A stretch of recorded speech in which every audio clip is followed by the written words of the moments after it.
beautiful soul. Welcome to my podcast or my YouTube channel. I'm your host and guide, Will Caminada, and I'm here to help you awaken, heal, and expand your consciousness. And today, it's a conversation episode. I had the pleasure to talk to Sarah Elkhaldy, mostly known as the Alchemist. Sarah is a mystic, spiritual teacher, and author, and she's widely known as a leader in the field of spirituality and the esoteric arts. She uses her intuitive abilities as well as her extensive background in esoteric knowledge to help humanity gracefully tap into our evolutionary potential. And I got to know Sarah through Instagram, and then I migrated to her YouTube channel, and she talks about multidimensionality, the evolution of consciousness, higher dimensional guidance, several themes that you might be familiar if you've been following me here on the podcast or on my YouTube channel. And so what we did in this conversation, I picked some themes that she talks about in her YouTube channel, and we just went with the flow, and it was a great conversation. We talked about the fifth dimension of consciousness, the fourth dimension of consciousness, soul contracts, twin flames. So tune in, stick around. I think you will enjoy this conversation very much. And if this brings value, please share this episode with one of your friends who will also benefit from watching it. Enjoy the show. Hello, Sarah. Thank you so much for being here on the podcast. Thank you for having me. It's a pleasure. I'm excited to talk to you about the themes that you bring up in your YouTube channel. That's how I met you. I found you on Instagram, then I migrated to your YouTube channel, and I love the themes and I love the way you express, and you're very eloquent as well in the way that you explain these concepts that can be sometimes a little confusing, right? So I'd love to propose a game. I'll just pick some random topics from the cards. I selected some of the themes from your YouTube channel, and then we'll just talk about it and let the universe decide what the viewers or the listeners should be listening to. I love this format. This is just so cool. Great. I'm glad you like it. It's the first time I'm doing it, so I'm excited. Just before we start playing, I'd love for you to tell us a little bit about your background, perhaps your spiritual awakening, and how you got to be where you are today. And you're known as the Alchemist on YouTube and Instagram. Tell us a little bit about your story. So my spiritual awakening, probably like many will be able to relate, was a mess. It was such a mess. And for somebody like myself who really needs clarity, it particularly activated my OCD because of how messy it was. I have always had an existential angst. Even as a child, the theme of eternity, bigger concepts that children, let alone adults, don't really contemplate, had always haunted me. And so not having a proper context for my consciousness in this world created a lot of depression and isolation and alienation, as many people who came into this reality already, half awakened, have experienced. And so along my journey, it's hard to even say when it genuinely began, just because I already was on a journey before I was aware of it. But when it really started hitting the fan I was becoming aware to it, it was probably somewhere in college. That's when I started getting into, let's call it, the more darker elements of this reality. And so even though I have always had an affinity with spirituality, it wasn't where I started off. It wasn't where I went to first. I really was compelled into the fringe. I was very called into fringe topics, anything fringe, the darker elements of reality, anything that had to do with, the matrix. That's what I call that level of reality. And so, yeah, that was essentially my college experience, was half fringe and then half like learning things from the system. And so I enjoy being a bridge. And that comes through very clear inside my work, is helping become that bridge of information based, dare I even say, partially academic almost. Mm-hmm. And then I combine that with my mysticism and what I had learned from the era of my life when I was chest deep in mystery school teachings. And now I combine that just with my higher knowing. I operate now just from my claircognizance. And I use my past as a way to help people kind of understand these concepts more. So my path was very, purposeful, because it helped lead me into areas where now I can help create or articulate ways of combining or synthesizing things. So I like to think of myself not just as an alchemist, but as a synthesizer. Mm-hmm. Mm-hmm. But And yeah, it started off, I guess you could say, if I had to give it a linear timeline, probably like in college, when I was just, pretty much horrified at how truth is hidden in plain sight, literally just like in plain sight. yeah, yeah. And I loved what you said about the spiritual awakening happening even before we're aware of the spiritual awakening, right?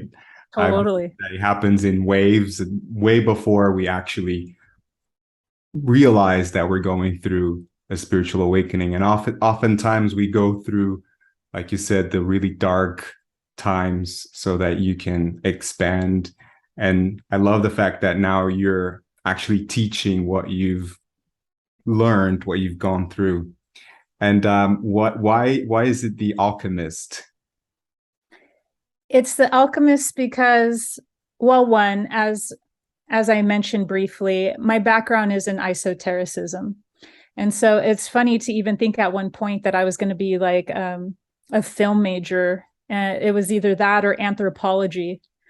So the fact that I came, not, I was never conventional, but I call it the Alchemist because I'm essentially, I have my feet in many worlds and I'm holding space for many different worlds.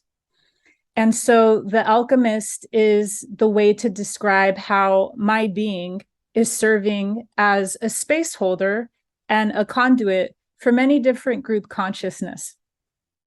I love that. Does he have anything to do with the book, The Alchemist? It has absolutely zero to do with the book. I get this question a few times a year, and I'm like, you know what? Yeah. Yeah, that book didn't really even register on my radar. Yeah. Yeah. I suppose if people are looking for you, they might find the book though, like on Google, right? Yeah, they're gonna find it. It was definitely a very poetic book in a lot of ways. Yeah. Yeah. I love it. Yeah. That's great. Thank you for sharing your journey so far. And let's see what theme we should start talking about. So I'll pick one. Oh, the fifth dimension. So, what is the fifth dimension?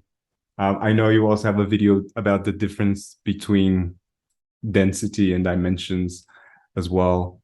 Um, yeah, something that I talk about too a lot in Oh, I love it. podcasts. So I'm sure the listeners probably know what it is, but um, can you tell us your perspective of what you see as what is the fifth dimension? Sure. I also want to start off by saying the fifth dimension community, which I guess that's what, is a large part of your audience. This is where I would call home base for me. So, Yeah. yeah. Um, and so as you had mentioned when I'm talking or about that video I made about the difference between dimensions and densities, it's funny because people who refer to these as dimensions don't really have an issue necessarily with learning that they're densities. But what I've noticed is that people are very staunch who come from it from the density perspective. I like to use them as an alchemist fluidly because I see them, I recognize them as densities, but I have no issue if somebody is calling it by the name dimensions, because dimensions is a very fluid name. It has a lot of different meanings. And so I'm fine with that terminology. So that said, I'm going to be referring to the fifth density as the fifth dimension. And so the fifth dimension is where we start operating from unity consciousness. So how I look at it is that there's two different aspects to the fifth dimension when we talk about it in the spiritual community or in any type of spiritual context.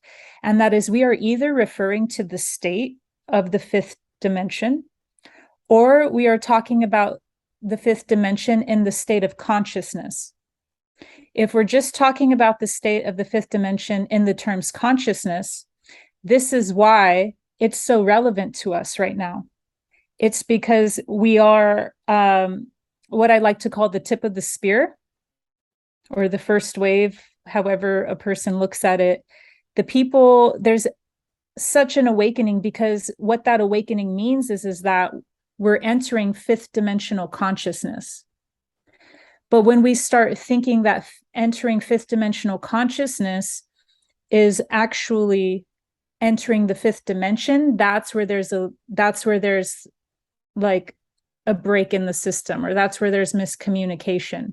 Mm-hmm. Because the fifth dimension is one where form is so malleable, and the experience of the fifth dimension is nowhere near what this experience of the third dimension is. The experience of the fifth dimension, there's not technology the way that we have technology. We don't even need technology the way that we have technology. Mm-hmm. We manifest instantly. It's an entirely different curriculum. It's an entirely different density. Mm-hmm. And so because of that, it's one of those things where fifth dimensional consciousness is going to be anchored and integrated and have its own journey to that dimension. So what I'm trying to say is that the fifth dimensional consciousness is a living, breathing reality, but then transferring that over to actually moving into that dimension, at least from how I see it, that's not going to necessarily be the journey that we're on. What's going to happen instead is that the fifth dimensional consciousness is going to be blended, or alchemized rather, with the third dimension. And when they're alchemized, meaning that they've integrated, then we're going to have still a physical experience, but that physicality is still not going to be as dense as it is now. So the fifth dimension will be blended almost with the third dimension, meaning that we're going to have technology, which is something the fifth dimension doesn't need. But that technology is going to be in harmony with Mother Earth, is going to be in resonance. It's not going to be anti-technology or things that are harming us and then availing themselves as being, really beneficial. So it's a state of consciousness where the perception, the awareness, the consciousness that operates in the fifth dimension is actually operating in the third dimension, creating such a unity and blend within the physical and the non-physical. Yeah, beautiful. And do you think this blending is already happening? It's happening because of people like you and me. We're creating this timeline. The possibility wouldn't even occur if we weren't actually sending ripples into the space-time continuum and forming that timeline. Yeah. And I get this question a lot, like, can we live in 5D already? What do you think? What do you say to anyone who's thinking that? Yeah, I mean, the people who are anchoring in the fifth dimensional consciousness are already living there. When we want to see that reflected into the external as that fifth dimensional consciousness, the one where form is malleable, the one where we instantly manifest things, that's now at odds with objective reality here. Yeah. So if we're waiting to see the physical reality in front of us all of a sudden become non-physical or become more malleable in the way that it's presented, that's a longer journey. And I'm not saying that that won't happen, because we have a creative evolution. And because of that, nothing's set in stone. So the story might change. Right now, the story is, hey, let's all anchor in fifth dimensional consciousness. Once we start anchoring in this fifth dimensional consciousness, we start blending it with the third dimension. Yeah. From that step on, our creative evolution might choose to go, okay, now let's go in this direction. Okay, now let's go in that. So everything's on the table. But when it comes to wanting the fifth dimensional experience that's in that dimension, while we're in the third dimension, that's not the curriculum here. The curriculum here is that this desk is solid, is Yeah. that we can bring the consciousness though. So many of us are operating already in fifth dimensional consciousness. Yeah. Yeah, I think the challenge is in the shift, right? Because we are in it, like we are going through the evolutionary shift, and then we're not quite there, and we're not, quite here. And so I guess it's like bringing that fifth dimensional consciousness while living a third dimensional in the third dimensional world. It's not like trying to get rid of the third dimensional level of consciousness, but actually embracing and embodying that fifth dimensional consciousness. And I think that's the hard, for me, I think that's the challenge, like bringing that awareness and knowing that you're still going to be here, right? We're not going anywhere, at least not for now. Yeah, totally. But here's the thing, when we have so much of the experiencers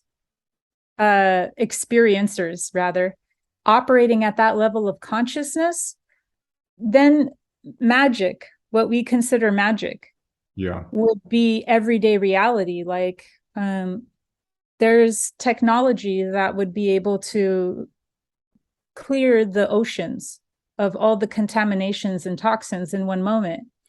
But how would that even be able to occur if our vibration, if our consciousness now collectively doesn't know how to take care of the ocean? Yeah. We have so many lessons and curriculum how to take care of the third dimension before we hop to the fifth dimension. And that's how we grow. That's how we become, quote unquote, an adult, Yeah. or the fifth dimension. It's by honoring our curriculum in this dimension.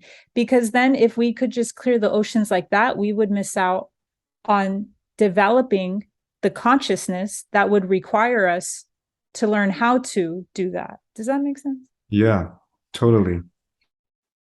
And I guess um a lot of us, before even start thinking about clearing the ocean, we need to like clear ourselves, right? Like clear our own vibration and take care of this mini universe, right? This ocean. Yeah. Yeah. Love it. Let's take another theme from this homemade tarot card. Okay, how your soul contracts affect you. So let's talk a little bit about soul contracts. What is a soul contract? So our experience is made up of like a 50-50 type deal. 50% free will, 50% predetermined or fated. Soul contracts deal with what was fated experiences that we came into this reality already with them lined up. Now, how they would play out is still a part of the 50% that is our free will.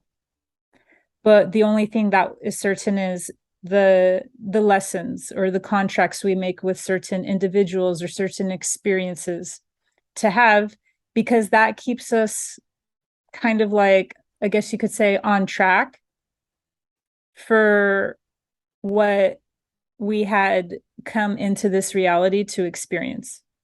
Mm-hmm. So a soul contract would be when we make, and this could even be with non-physical entities, but a soul contract is when we make an agreement to play out a certain lesson or experience.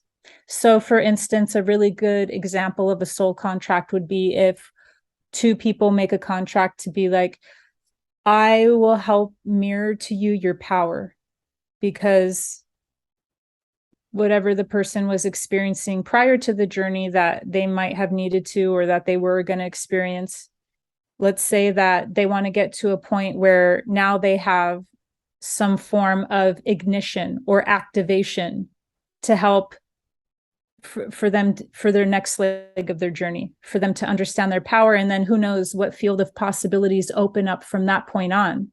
So they Mm-hmm. come at pivotal choice points. Mainly, some are just, like soul contracts to be like your mom or dad. But and so in this case, in the example I'm using, the soul contract would be for these two people to perhaps mirror to each other their power, and then or one person and then the other to learn from. But either way, like, this is a great example of a soul contract that is used, that there was an agreement in some sort for them to learn some sort of lessons. We typically think of soul contracts in a more, not that we think of contracts as negative, but we think of them more like the harsh lessons in life. Mm-hmm. And that's absolutely true. But there's also a lot of beauty in them as well, because we do get, we do need help along our journey. And that's where soul contracts come in to say, hey, you'll benefit me in this way and I'll benefit you in this way. Yeah. And is there some kind of fulfillment of the contract in a way? Like, we have a soul contract and maybe in this lifetime we didn't fulfill the assignment. Is there anything like that? Like, we have different chances to Yeah. the assignment. That's the beauty that karma is made out of, not fulfilling an assignment. Yeah. Which coincides with the 50% realm of free will that I was talking about. We have the free will to not understand the assignment. Yeah. Or to finish the assignment. Absolutely. And And how we can tell that, is that what you asked? How we tell a soul contract is complete? Or yeah, maybe that can be a follow-up question. Like, how can we tell that we have actually fulfilled a soul contract in this lifetime? Because that's what we are living now. That's what we perceive. so there's a sense of there's no more. So we attract and repel. Now, there's a repulsion. There's either a repulsion or there's no more attraction. Mm-hmm. But anytime there's a soul contract, there inevitably has to be attraction. So when that attraction has been lost, that's when the soul contract is complete. One could even go as far as to say that the only time a soul contract is complete is when there's no attraction and there's no repulsion. Because to be an attraction or repulsion is to be in karma in some way. And regardless, there will be a karmic pool. I think that that's not necessarily true, although I do half agree with that. And no one's even said that. This is just me arguing with myself. As we do. Because that's how I teach. I argue with myself, and then that comes up with the synthesis to teach. So there's that, but then also a repulsion is necessary, because sometimes that's a part of the soul contract that you can't help, is the fact that the lesson was learned and it didn't leave a good taste in the mouth. And it's okay that there's a repulsion. That doesn't mean that there's still some sort of contract or karmic pull. That just means that you learned what you needed to, and now you don't want to go in that direction anymore. Yeah. Yeah, and I guess also every soul has a unique journey, right? And you are one in your journey, and perhaps the other person has chosen to take, has chosen to take another route that's maybe longer, right? Yeah. Great. Another topic, let's see. Stages of spiritual awakening, the second phase of ascension. We touched a little bit about on the spiritual awakening in the beginning. But what are the stages of spiritual awakening? So I was made aware after that video that Dolores Cannon has stages of awakening that are essentially the opposite of what I said. I love her work, by the way. It has made people such a vibrational match to my work. It's like she's the gift that keeps on giving. Yeah. Yeah. Like, thanks, Dolores Cannon. Yeah. um, so so yeah, I understand that there's different ways of categorizing or organizing that content. How it came to me though was that as the tip of the spear, how I mentioned earlier, that's how I see the first wave rather than who was here the longest or who set up campgrounds, what have you. Um, and so the second phase of, or second wave of ascension is how I see the people who are going through the really darkest elements of awakening. And the third wave is the ones who haven't come to terms with the darkest level of awakening, but are getting their feet wet. Mhm. And that's because, as you may already know, I'm sure you know, consciousness happens in waves. It would even actually miss the whole point of the journey for everyone to be at the same level at once. So when we get to the third dimension, there becomes a necessity to organize things or to have, like 1, 2, 3 and stuff. And maybe at the fifth or sixth or seventh, there's no need for that. But here, there's very much an order or systematic.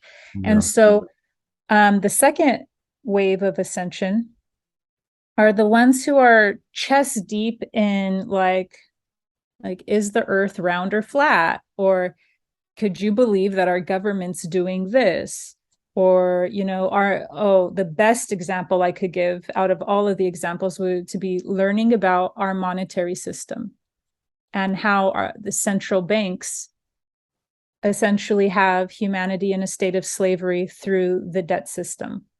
So all of these are really strong themes that happen in the second wave of ascension. That doesn't mean, of course, I'm aware, by the way, that just because a person hasn't had that phase yet, they might be in a higher phase or a lower phase. Like, I know that these things, when it comes to our own personal journey, get mix matched, like it's not like people go through this perfectly, like, oh, and Yeah. then you come to this. Not so linear. Exactly. I like to use the example, even though I don't play the game of Candyland. That's the one that I receive from my guides. It's like not all of us start off in the same start position. Some of us start off over here and some of us start off over here. So we're all dumped in different areas. And then from there, we either grow into other areas or we just stay within whatever region we first landed in. But yeah, how I still see that though is that the second wave of ascension is definitely the warrior stage, the Mhm. one where we're focused a lot on the external. I would even go as far as to say we're almost fully focused on the darker elements that are controlling this reality that are external. And then once we go into the first wave of ascension, that's when we're becoming initiated into the internal reality. Right. You talk about the dark night of the soul in one of your videos too. Would you say that that would be more like the first wave or before that second wave? which I know that's not very linear, but Right. just so that our mind understands, Totally. what would you say? The dark night of the soul goes on through all of them, because anytime we're going through an up leveling, a dark night of the soul comes in. Yeah. Yeah. Yeah. I So love it's through it that. all. The trap that I would say happens in the second wave of ascension is when they think that the dark nights of the soul have ended. Yeah. The first wave of ascension goes, yeah, there's always going to be a dark night of the soul, but we're going to get better at how we deal with it, with Yeah. what, when it comes into the picture, what it has to teach us. Yeah. I love that because I see it as a cycle, right? It's the awakening, the healing, and then you expand your consciousness. But the next round that you go through your dark night of the soul, you have healing tools in your kit. Like you've done it before. It's not necessarily going to be less painful, but you just have better awareness. You have an expanded awareness, literally, right? Totally. Beautiful. Just one more theme. The purpose of twin flames, which maybe it's a little bit related to the soul contracts or not. Yeah, it's like a mega dosing soul contract. Um, that's my most popular video. Yeah, I think people really like that the twin flame I've theme. been asked to do a second one. I definitely will sometime. But yeah, that twin flame, I don't even know if I would call it a contract. Um, it's more like, yeah, a hero's journey over lifetimes, Mm-hmm. because the twin flame doesn't come into the equation until a person has reached a certain level of consciousness. And so, and that doesn't even mean both of the twin flames. Mm-hmm. I came into this journey with an esoteric background. Everything is about the inner world. So I came into this journey first only with the mentality and the perception of there being an inner twin flame, because everything's inner when it Yeah. comes to mysticism.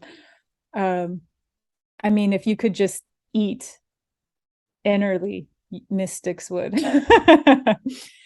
And so it was only through my own personal journey of having clients and then, experiencing more things, that then I had shifted my worldview. And I was actually tuning into the fact that there's such a real, not just an internal, like an external twin flame experience happening, not for everyone, but that the twin flame journey is actually very real and valid and super intense.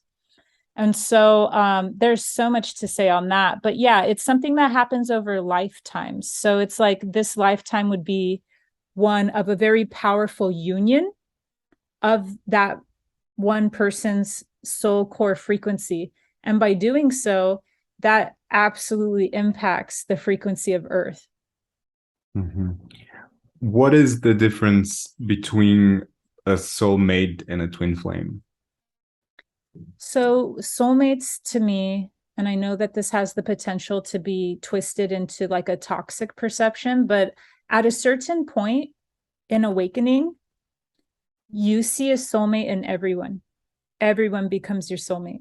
So, if life puts you in front of a liquor store where you need to go get gas, and the person in front of you in line is the person in front of you, that's your soulmate. Whoever is in front of you is your soulmate. And I understand that that can completely sound toxic if somebody's being harmed by somebody, has a toxic family situation, or just, coworkers, whatever it is.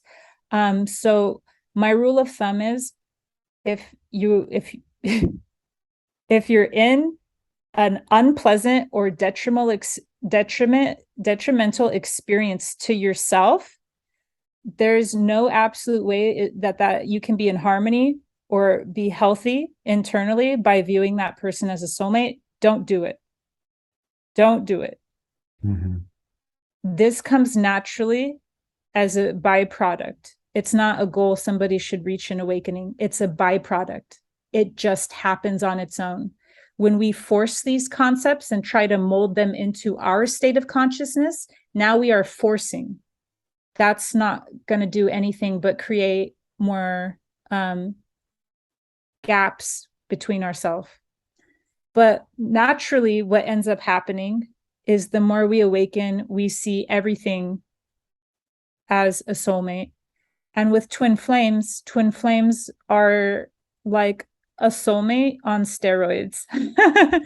A twin flame is literally the physical embodiment of your soul core frequency in another person.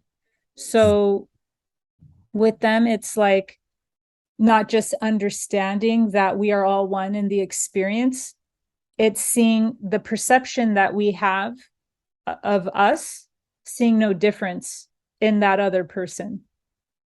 So it's almost like, oh, wow, I'm you experiencing the oneness as well. So Yeah. it's a very intense connection. That's why they call it a twin flame journey.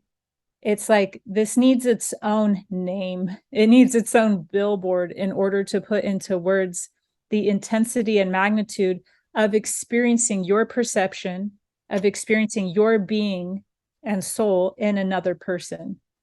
Because it's one thing to just say, yeah, we're all soulmates, and then have good experiences with our soulmates or have not so pleasant experiences with our soulmates, and know that whether we had great soulmates that came along or soulmates that broke us into a million pieces, that they're at the end of the day our soulmates.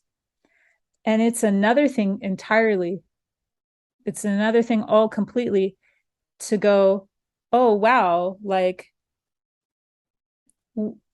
you are me Yeah. in a physical body that is not me. Yeah. Intense. Very intense. And is it intense because also the other person in a way mirrors back to you, parts of yourself that perhaps you don't want to see, or even parts of yourself that needs more healing. Yeah, it's intense for all of those reasons. It's in the most intense part of the twin flame interaction journey is the mirroring. Mm-hmm. And how can one tell if they are in a relationship with their twin flame? So this is from personal experience because, like I said, I came into this journey not believing in it, and then I've had enough clients, I've had enough personal experiences, I've had enough everything just with it's hard when you're in the spiritual community to avoid knowing or learning about the twin flame experience. And so from that, the the best advice I could give to if you are in a twin flame experience is two things. One is like, you do not have to guess. There is no, I think.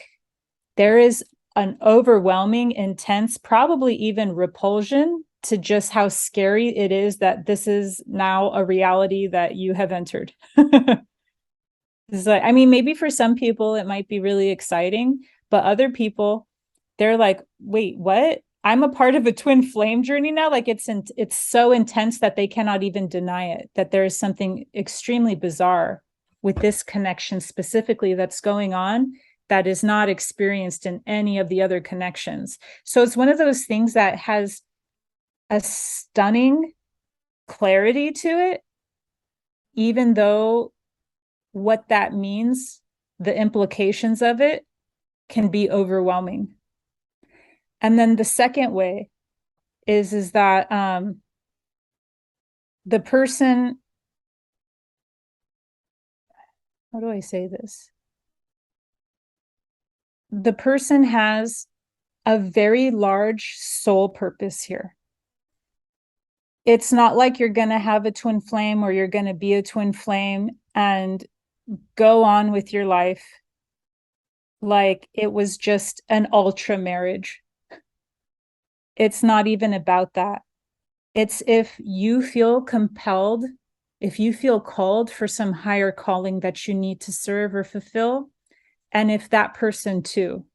So that's a way. So if a person is very drawn to somebody and they think that they might be their twin flame and they're feeling a really strong connection or pull, but they're not sure, the second thing you can always fall back on is that person or yourself having really high hopes or a very large calling that includes the collective?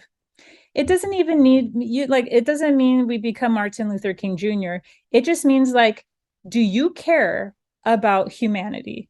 And do you want to do something about it? You don't even need to know what you have to do about it. But if you don't feel called to some higher or larger service to humanity, then that is not a twin flame connection. Beautiful. I'm sure people will have more questions about it. Hence, your video is one of the most popular ones. It's a great theme, but we can get a little lost in the terminology and definitions. Can we do one more? Oh, yeah. Yeah. All right, the fourth dimension. We talked about the fifth dimension. And what about the 4D? A lot of people say we just skip the 4D. Yeah. The funny part is so many of us are already in 4D. Yeah.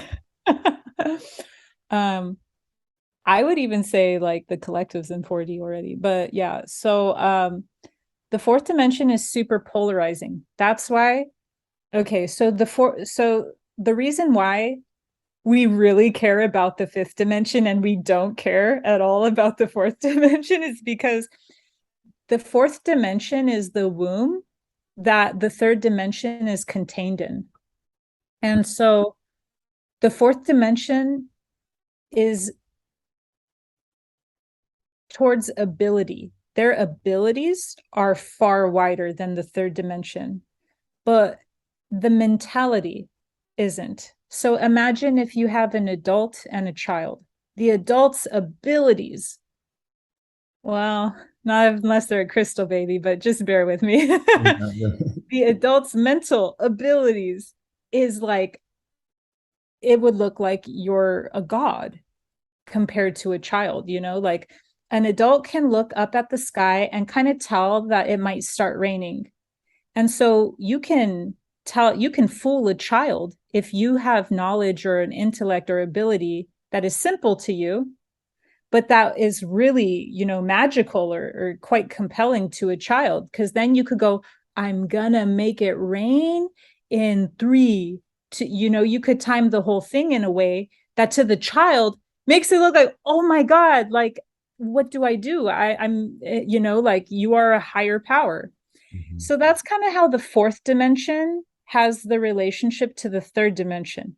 They have, to us, beyond stunning capabilities, but they're still a part of the consciousness of polarity, is what I would call it. They still have duality. They're playing out all of those different themes. So they have more abilities, more capabilities, more, in a lot of ways, freedom, because the higher your awareness comes, the more free will, or not the higher your awareness comes, the more free will. The higher your awareness comes, the more freedom you have to use, to abuse power or to utilize power. And so because of that, they're quite impressive. But at the same time, they're still operating not from unity consciousness. Yeah. So if they're a god, they believe it. They're the almighty. They're whatever it is. Like, they're, once you get to unity consciousness, which is the fifth dimension and beyond, you start understanding that although you're one unit, one perception entity, identity, that it would be really silly to, at the end of the day, think that you are more powerful than another being. Yeah. You can be all powerful because you can own all of your power. But even if you are utterly powerful, even if you are, like, you at the end of the day know that the other expression of consciousness is still has the same potential, even if they're not utilizing it the way that you are. Yeah. And as you speak, I can't help but think of Christ consciousness. Exactly. It's like the perfect example. Like Christ consciousness is the 5D oneness, Yes. unity. Yet we in 3D like worship the, the message, the person even. Mm-hmm. Um, and we're not quite there. Well, some of us are, in the sense that we got the message. Like we are God. Like he wasn't saying that he is the Almighty God. He Yeah. was saying we are all God. Yeah. And there's a huge difference between admiration and worship, because a correct being, someone might look at me, I get praise all the time, and I could tell if it turns into worship. And it's like, whoa, whoa, whoa, whoa, whoa. You can admire me all you want, all day long. I'll take that. But once it turns into worship, no, no, no, no, no. So that type of distinction between admiration and worship is super important, and a responsible consciousness, or one, sovereign is what I call it, other than responsible. A Mhm. sovereign consciousness that's operating at the fifth dimensional consciousness and above will always make that distinction. They'll be like, sure, I'm a powerful being. You can admire me all you want, but just so you know, I am you, and you Yeah. have this, you are that, you have that potential and capability as well. Yeah. And I guess it's in the fourth dimension that we're still perhaps worshiping the gods and giving our power away, right, to entities, and that's not the sovereignty that you just mentioned, which I think it's one of the lessons that we're here to learn as well, to get to that 5D. Can you expand a little bit on the spiritual sovereignty theme? When I'm making connections to speak about something, I find it very important to use different words. The reason why is not only to make those connections so that people are understanding that there's these different ways of expressing the same thing, but it's also to get a person's mentality unstuck from the paradigm that they're viewing it in. Because we can become stuck in a paradigm, even about anything, even the concept of enlightenment. And no matter what concept we get stuck in, we're going to accidentally start creating a certain version of it that is not being able to experience it directly. When we experience something directly, that's called gnosis. So when we talk about terms, I try to use sovereignty to replace the term enlightenment. I use sovereignty to replace the term for a lot of different concepts, so that we can become unstuck from the paradigm where we only see things from a very habitual way. We have a habitual way of viewing something, and that takes away a lot of the direct experience. Mhm. So I call sovereignty, I use the word sovereignty for anything, because I use the word sovereignty for enlightenment and for Dharma. A person who's in their Dharma, or person operating from Dharma, is a person operating from their sovereignty. So sovereignty to me is that space where you're having direct experience, and you're no longer in the paradigms where you're the mind thinking the concept. Sovereignty is the person who can question things. Yeah. So it's the unprogrammed mind. When you go to a mystery school, or when you learn about mysticism or esoteric concepts, the responsible, let's call it, groups of thought or schools of thought, will always deprogram you. They're going to teach you whatever needs to be unprogrammed from your being. From there, they're not going to tell you how to be. That is direct experience. It's kind of like once you take the tricycle wheels off, you needed the tricycle wheels, you needed the support. Once you got the equilibrium to be on the tricycle wheels come off. Now no one's telling you how to ride the bike. You went through the growing pains of learning how to leverage more to the left. Okay, no, now coordinate more to the right. Okay. And that was the support that the tricycle wheels provided. And now you think for yourself. Yeah. Perfect analogy. Yeah. And I think it's super important too when we're talking about that 5D level or state of consciousness, because a lot of people think that 5D is about oneness and love and unity consciousness, and it is, but it's the unconditional love plus the sovereignty, right? Because otherwise we might just think that, yeah, I love everybody, but I'm, they're taking advantage of me or whatever it is. I think the spiritual sovereignty is such an important element to the equation. 100%. Because without the sovereignty, everything else just becomes another paradigm that the mind is experiencing. Yeah, love it.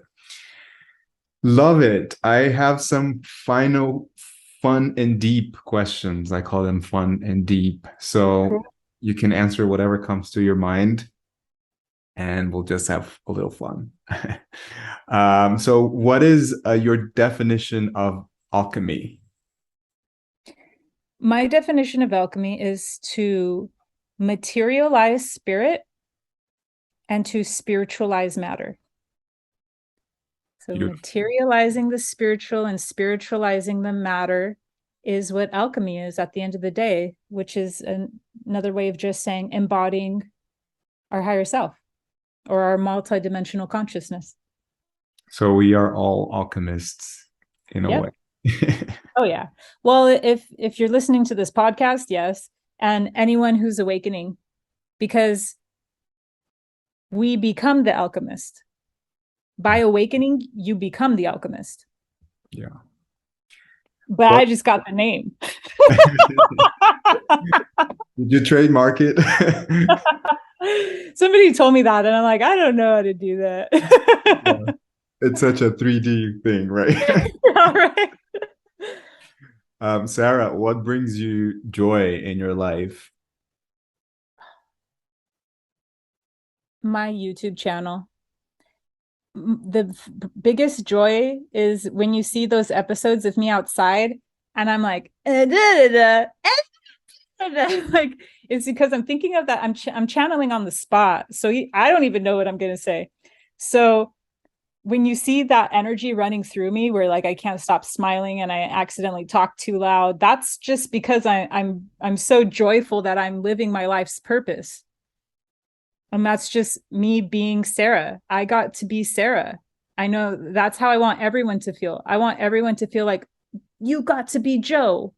I want everyone to live their purpose because to me, it feels so good. I have so much joy, like I would do it. It doesn't pay well, as you might know, have a good channel. Like it's not for that. Like I would do it if I got like not one red cent because of how much joy it brings me to be living my purpose. Yeah, and it comes across, and your authenticity comes across too. And I think you, by being you, also in a way gives us the permission and the motivation to also be our most authentic and follow our joy. And Yeah. yeah, for anybody listening or watching, we talked about some of the themes that you talk about in your YouTube channel. So in case you want to learn more in depth, please check it out. And I'll put the links in the description of your website and the YouTube channel and all of that. Next question is a hypothetical question. Imagine that all the books in the world were going to be destroyed and deleted forever. If you had to save only one book, which book would you save and why? This is like the best question anyone has ever asked ever. It's difficult too. Okay. Maybe not. I'm going to be responsible and I'm going to go for a book that will help people's consciousness. Okay.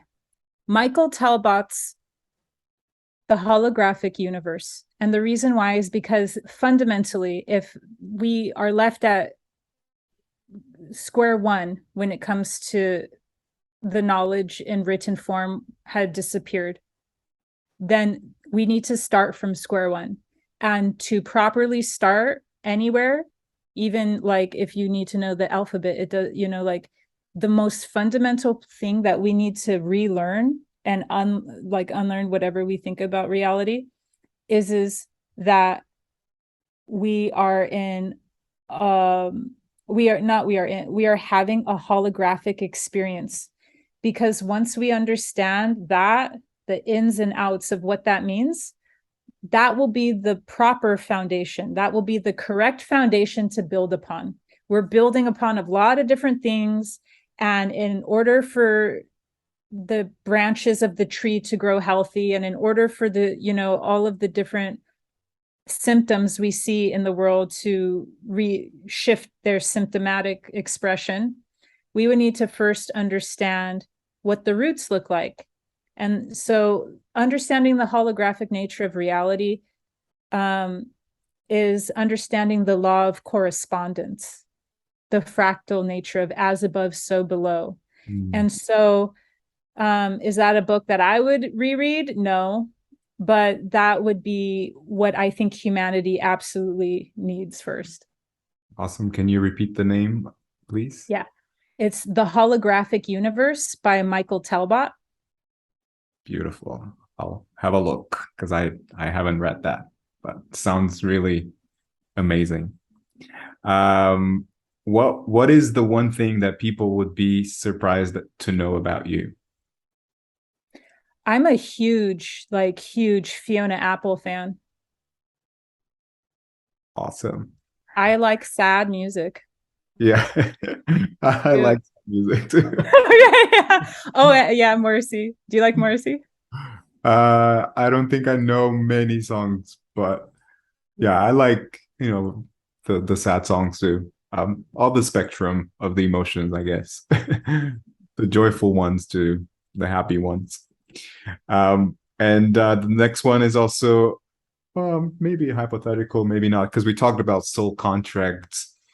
Um, so let's suppose that we sign a contract before coming to this life, and then we choose what we came here to learn as well as to teach.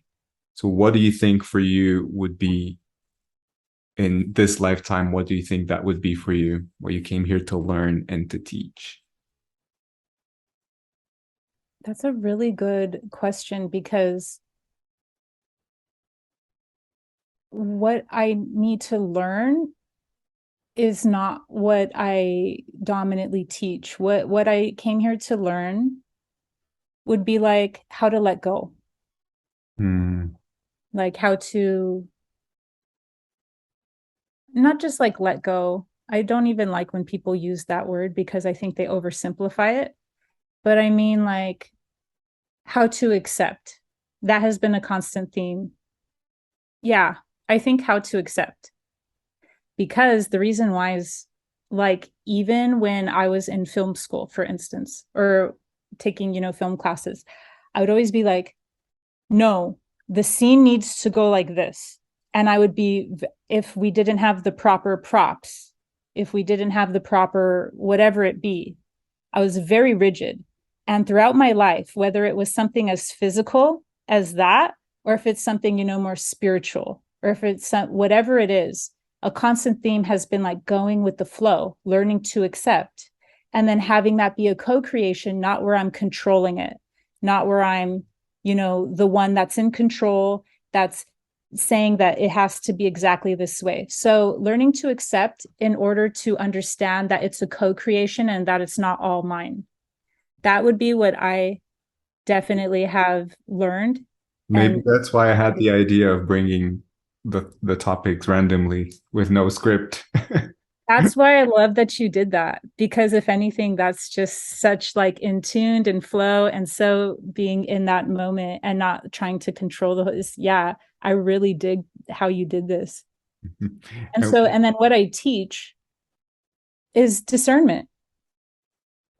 I teach a lot of things, but at the end of the day, what I'm committing my career to is discernment, because that's where humanity needs the most development in my perception.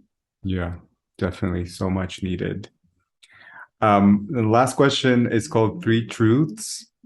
It's also a hypothetical question that I got from Lewis. How is it? I didn't come up with it. Oh. But it works. It goes like this. Imagine that in many years from now, you're about to make the transition from the physical realm into the spiritual realm, and everything that you've created, all of your videos, all of your books, workshops, everything you've done will be deleted, and you have a piece of paper and a pen, and you can write three truths, and this is gonna live on. This is going to be, quote unquote, your legacy that you will leave. What would be your three truths? So I can't put in them, watch this video. So deleted. You could. um, No, you couldn't, because that's gonna be deleted. okay, this is a very good question. Okay, so the first truth is that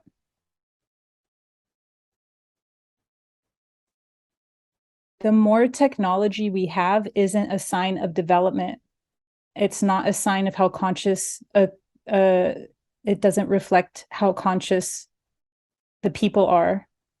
So we need to stop associating technology and AI and all of those themes with being what evolution is. Is Mhm. that two truths or what? I would say that's one. Yeah. Okay. The second truth would be, let's see, that you never stop learning discernment, ever. Even if you avail yourself like I do as a master of discernment, you're still learning discernment every day. What you're doing is applying the clarity, the tools, and the the the clarity and the tools that you have priorly. But discernment is a journey that never ends. Mm-hmm. And the third truth would be that the heart is the generator of the experience. We have a lot of emphasis on the mind, we have a lot of emphasis on thoughts. That's all fine. But the even the pineal gland is like put on a pedestal. The real generator of the experience is living and being in your heart space. And no intelligence can thrive or evolve until we learn that basic truth. So make that the first truth. Yeah, that's so beautiful. Yes, yes, yes, yes to all of the three ones, especially the heart too. I think it's super important. Is our heart is really our multidimensional tool, and the it's not the most intelligent, but the we, like you said, we've been programmed to use our minds, our more than our heart's intelligence. So yeah, it's beautiful. um how can people work with you? Tell us a little bit about how they can find you, and what is your sessions like too? Yeah, so you can find me on my YouTube channel. That is my passion project. So that I don't think I have a customized URL for that. So if you just type in the Alchemist, I'll pop up somewhere on that algorithm. For the other social media platform at the moment that I'm on, my biggest following is on Instagram at the.alchemist. If you type in anything other than the.alchemist, you will find all of my imposter accounts. Yeah, So yeah. there's quite several of them, I hear. So Yeah, just the.alchemist. And then if you would like to work with me personally, I highly suggest you sign up for my newsletter because I'm going to be releasing some upcoming in-person events and also my alchemy retreat. And then if you would like one-on-one healing session with me, you can go to my website, alchemicalenergyhealing.com. That's where I have my clients and I do my one-on-one sessions. There's limited availability for that just because I have so many other projects going. But yeah, that's absolutely the most direct way to connect with me. Great. And I'll put all the links in the description. So anybody watching or listening can go to the caption, to the description, and find the links. Sarah, I want to acknowledge you for spreading your knowledge, your wisdom, and for helping humanity through these evolutionary shifts. And thank you so much for shining your light. Thank you for being here. Thank you so much. And thank you so much for shining your light and everything you're doing to raise the consciousness of humanity as well. Thank you so much. Much love.